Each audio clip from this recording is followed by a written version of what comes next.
बिस्मिल्लाहिर्रहमानिर्रहीम। रब्बि इश्रह ली सदरी वयस्सिर ली अमरी वहलुल उक़दतम मिन लिसानी यफ़क़हू क़ौली। अस्सलामु अलैकुम। मेरा नाम है ज़ीशान उस्मानी। ये वीडियो बड़ी दुखी और तल्ख़ है आज की, और मुझे पूरी उम्मीद है कि इस वीडियो को डिलीट कर दिया जाएगा। तो मेरी ये वीडियो है फ़लस्तीन से मुताल्लिक़ जितनी भी वीडियो हैं, अगर आप लोग अपने चैनल पे अपलोड करना चाहें, फेसबुक पे शेयर करना चाहें, ट्विटर पे अपलोड करना चाहें, तो मेरी तरफ़ से इजाज़त है।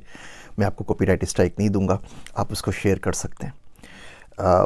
फ़लस्तीन के ऊपर रोना छोड़ दीजिए, कोई ज़रूरत नहीं है रोने की। फ़लस्तीन के ऊपर मातम करने की भी कोई ज़रूरत नहीं है। अगर रोना है तो अपने आप पर रोइए, मातम करना है तो अपने आप के ऊपर कीजिए, क्योंकि भैया आपके रोने से ना किसी के ऊपर कोई फ़र्क पड़ना नहीं है। दुनिया में रोते ही चले आ रहे हैं ना 75 साल से, तो अगले 75 साल तक और रोते रहिए, कोई फ़र्क नहीं पड़ेगा। कि दुनिया बार बार मुसलमानों को मार रही है।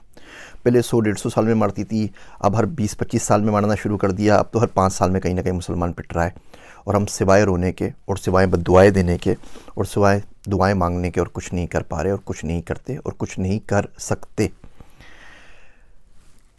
बोस्निया की वार हुई, हज़ारों लाखों लोग उजड़ गए, मारे गए 1992 के अंदर। फिर 2017 के अंदर बर्मा ने रोहिंग्या के अंदर लोगों को मार दिया, 24,000 लोगों को कत्ल कर दिया।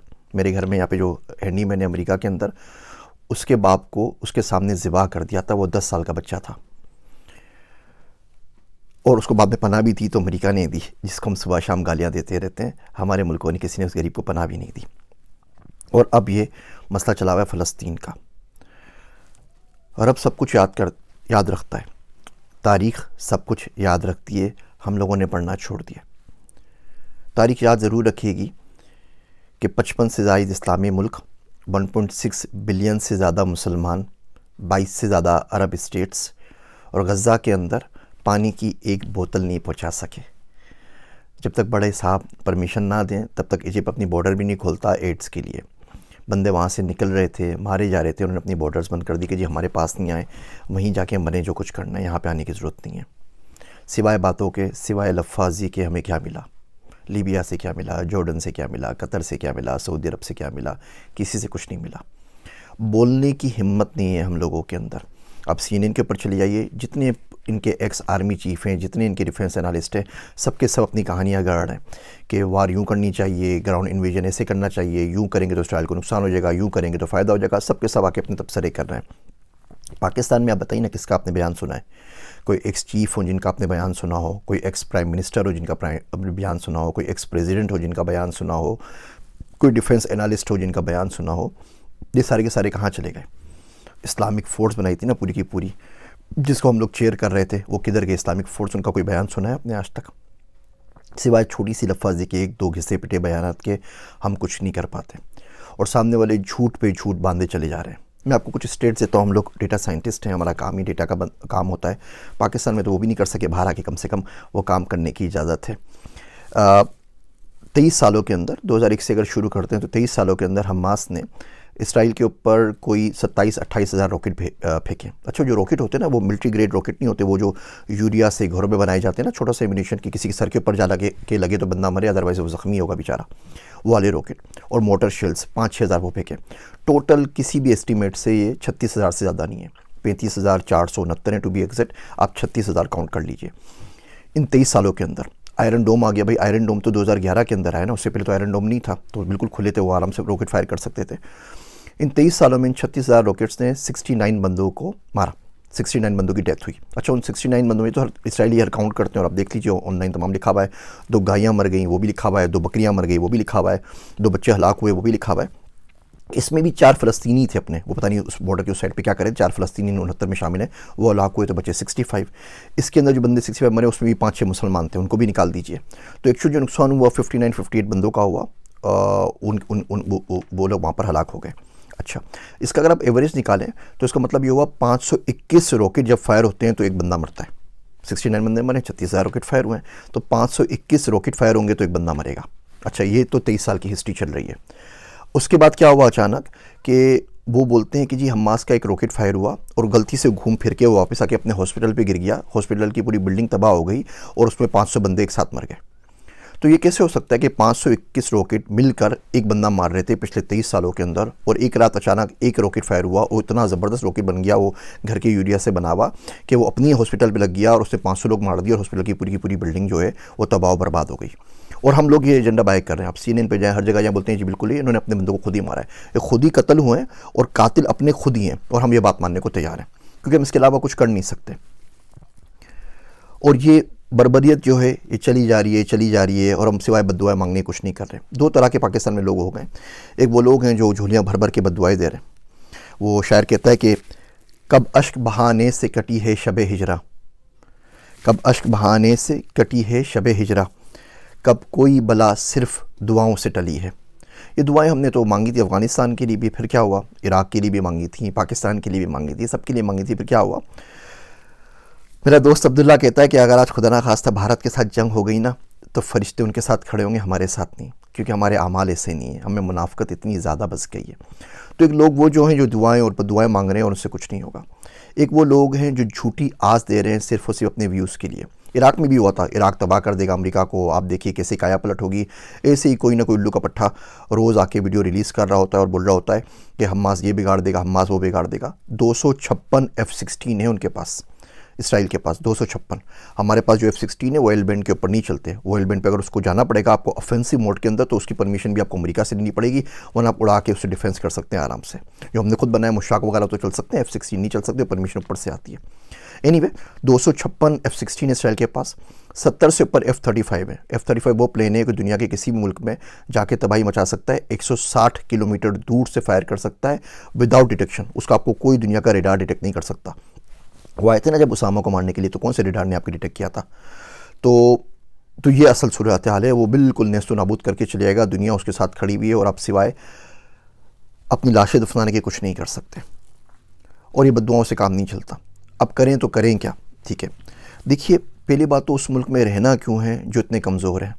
उस मुल्क में करना क्या है कि हम लोग 1.5 बिलियन 1.6 बिलियन मुसलमान मिलके एक पानी की बोतल गज़ा में नहीं पहुंचा सकें। मरते हुए बच्चों के पास उस मुल्क में रहना क्यों है। कुरान शरीफ में आता है ना, सूरह निसा में आप देखिए, फ़ीमा कुंतुम के तुम किस हाल में रहो, क्या करते रहो। तो लोग बोलेंगे अना मुस्तफ़ीना फ़िल अर्द, हम तो ज़मीन में बहुत कमज़ोर बना दिए गए थे। तो फरिश्ते मारेंगे, बोलेंगे अल्लाह की ज़मीन वसी नहीं थी, कहीं और निकल जाते। तो अगर आप मुल्कों में कमज़ोर हो गए जहाँ पे आपको बात करने की परमिशन नहीं है, जहाँ बोल नहीं सकते, तो किसी और मुल्क में चले जाइए, बात तो कर सकें ना। अब यहाँ राशिदा तालिब है, मिशिगन की जो कांग्रेस वूमेन है, वो एक बंदी ने अन्नी मचाई हुई ना, पूरे मुल्क के ऊपर भारी पड़ गई है, बोल बोल के पूरा मीडिया पागल हो गया, वो कुछ नहीं कर सकते क्योंकि वो अमेरिका में बैठी हुई है। यही राशिदा तालिब अगर पाकिस्तान में होती ना, तो आफिया सिद्दीकी की तरह आपके अपने बंदे उसको भर के गाड़ी में लोड करके भेज देते कि भाई इसको भी ले जाए, और बाद में फिर मातम करते रहते कि हमारी बच्ची ले गए, हमारी बच्ची ले गए, हमारी बेटी ले गए, हमारी बहू ले गए, हमारी पाकिस्तान की तुख्तर ले गए। सारी बकवास कर रहे हो तो खुद दे देते हैं। लाल मस्जिद का वाक़या हुआ था ना, तो हम में से कितने बाहर निकले थे। वो तो अपनी घर के अंदर मस्जिद थी ना इस्लामाबाद के अंदर, वहाँ भी गोलियों की बरसात हो गई थी। और ऐसे वाक़यात होते रहते हैं, कभी कोई वाक़या होता है, कभी कोई वाक़या होता है, कभी कोई वाक़या होता है। सारे वाक़यात हमारे पास होते रहते हैं और उसकी सुनगन कुछ नहीं होती। तो इस मुल्क से बाहर निकलें। मर्द का हथियार पैसा है, मर्द का जो जेवर होता है वो हथियार होता है, और आज का जो हथियार है वो पैसा है, पैसे से बड़ा नहीं है। तो किसी ऐसे मुल्क में चलिए या कुछ पैसा कमा सकें ना, ताकि किसी की गरीब की डोनेशन कर सकें, किसी की मदद कर सकें, कुछ ना कुछ तो उसके लिए कर सकें। आपके पास पाकिस्तान में फ़लस्तीन के एम्बेसडर मौजूद हैं, जिस मुल्क में वहाँ पे रहते होते हैं, उनसे आगे पूछ लीजिए हाउ वी कैन हेल्प। कोई फ़लस्तीन का बंदा होगा, कोई रेस्टोरेंट होगा, आप पूछ लीजिए मेट भेजना तो मैं किस तरह एड कर सकता हूँ। पढ़ना शुरू करें, देखना शुरू करें, सुनना शुरू करें, क्योंकि ये जो लोग आज चुप सादे बैठे हुए हैं, कल यही आपके पास आएंगे, मैं क्या लफ्ज़ यूज़ करूँ इन लोगों के लिए, और आके आपसे वोट की भीख मांगेंगे इस्लाम के नाम के ऊपर। कौन सा इस्लाम है भैया और कहाँ का इस्लाम है। पैसा एक दीन बचा है, IMF खुदा है दुनिया का, हम उसको फॉलो कर रहे होते हैं। ये मुनाफिकत की बातें बिल्कुल भी नहीं करनी चाहिए।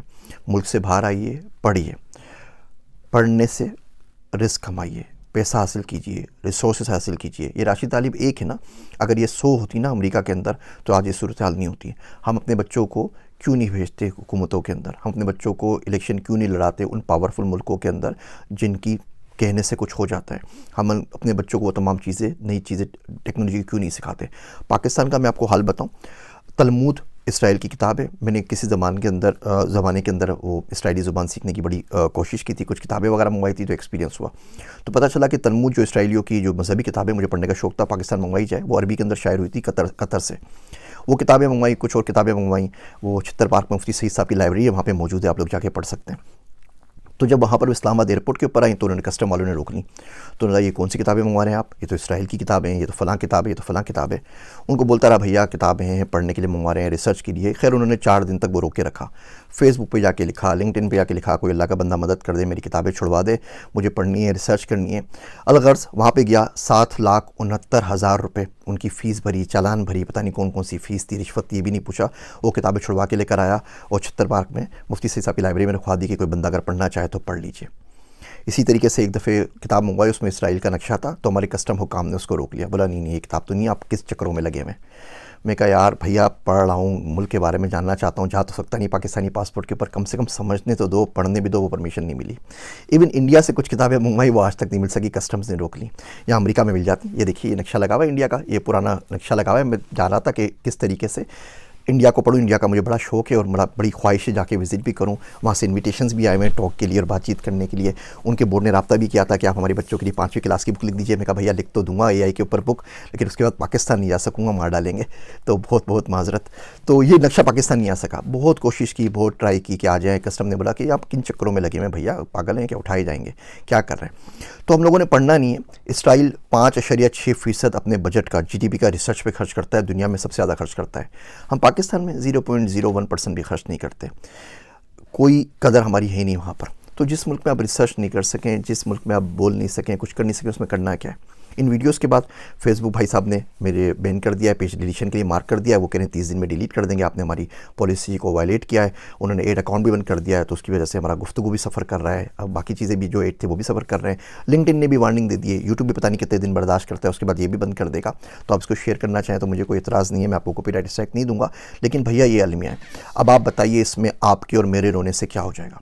हाँ, रो के दुआ मांगे, उससे इंशाल्लाह ताला अल्लाह हो सकता है कोई सबील करे और आपके दिल में डाल दे कि इंसान का बच्चा कैसे बनना है और दुनिया के अंदर पावर कैसे हासिल करनी है, दुनिया के अंदर रिसोर्सेज कैसे हासिल करनी है। वो पर्सनल फाइनेंस पे आपको मैं किस्तें बनाऊंगा तो आपको दिखाऊंगा कि आप गुर्बत को तोड़ के मिलियनेयर कम से कम बनने की कोशिश कैसे कर सकते हैं। वादा तो नहीं, लेकिन कोशिश कैसे कर सकते हैं। भैया पढ़ना शुरू करें, लोगों को देखना शुरू करें, कौन क्या बोल रहा है और क्या नहीं बोल रहा, और इसको याद रखिए। ये जितने भी आपके पास आ रही ना वीडियोस फ़लस्तीन की, व्हाट्सएप पे आती हैं, फेसबुक पे आती हैं, लिंक पे, इसको ज़्यादा से ज़्यादा शेयर करें ताकि आपकी मेमोरी में कुछ अरसे तक तो बाकी रहे ना कि हम लोगों के साथ क्या और कब हुआ था। और ये बात याद रखिएगा कि 55 इस्लामिक मुल्क, 1.6 बिलियन मुसलमान गज़ा के अंदर मरते हुए बच्चों के लिए पानी की एक बोतल नहीं भेज सके। मेरे वास्ते दुआ कीजिएगा। मैं हूँ आप सबका ज़ीशान उस्मानी।